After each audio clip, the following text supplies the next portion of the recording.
সম্মানিত ভিউয়ার্স, আসসালামু আলাইকুম ওয়া রাহমাতুল্লাহি ওয়া বারাকাতুহু। আশা করি সবাই আল্লাহর অশেষ রহমতে ভালো আছেন, সুস্থ আছেন।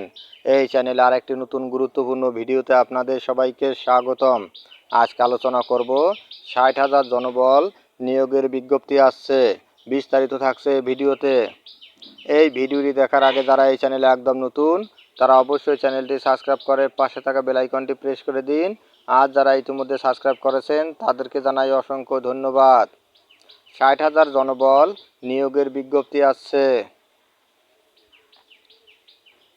স্থানীয় সরকার, পল্লী উন্নয়ন ও সমবায় মন্ত্রণালয়ে প্রায় ৬০,০০০ শূন্যপদ রয়েছে।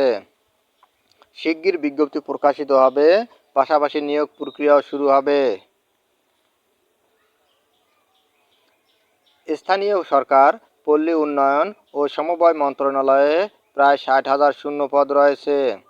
শিগগির বিজ্ঞপ্তি প্রকাশিত হবে, পাশাপাশি নিয়োগ প্রক্রিয়াও শুরু হবে। শুক্রবার ১৩ ডিসেম্বর রাত ৮:১৮টার দিকে নিজের ভেরিফাইড ফেসবুক অ্যাকাউন্টে এক পোস্টে তিনি এই তথ্য জানান। স্থানীয় সরকার এবং যুব ও ক্রীড়া উপদেষ্টা আসিফ মাহমুদ সজীব ভূঁইয়া। ফেসবুক পোস্টে আসিফ মাহমুদ লিখেছেন, শুধু স্থানীয় সরকার, পল্লী উন্নয়ন ও সমবায় মন্ত্রণালয়ে প্রায় ৬০,০০০ শূন্যপদ আছে। শিগগির নিয়োগ প্রক্রিয়া শুরু হবে।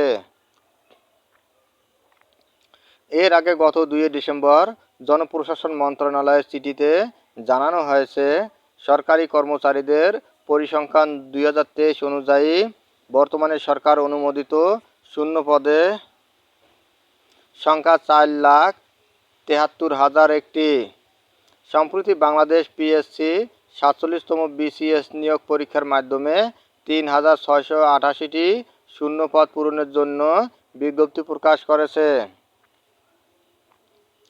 পিএসসি শুধু প্রথম শ্রেণী, নন ক্যাডার এবং সীমিত পর্যায়ে দ্বিতীয় শ্রেণীর কর্মকর্তা নিয়োগ করে থাকে।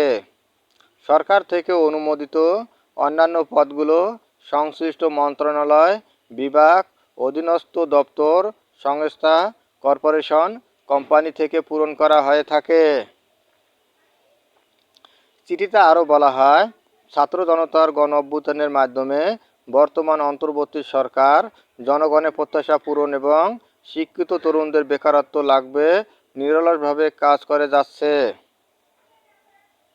দেশে বিপুল সংখ্যক শূন্যপদ থাকা সত্ত্বেও তা পূরণে কার্যকর পদক্ষেপ গ্রহণে কোনো উদ্যোগ পরিলক্ষিত হচ্ছে না। দ্রুত শূন্যপদ পূরণে পদক্ষেপ নেওয়ার অনুরোধ জানানো হয় চিঠিতে। ধন্যবাদ জানিয়ে বিদায় নেওয়ার আগে আবার অনুরোধ জানাই, যদি ভিডিওটি ভালো লাগে এবং সর্বশেষ শিক্ষামূলক আপডেট ভিডিও পেতে চান তাহলে অবশ্যই চ্যানেলটি সাবস্ক্রাইব করুন। ধন্যবাদ সবাইকে।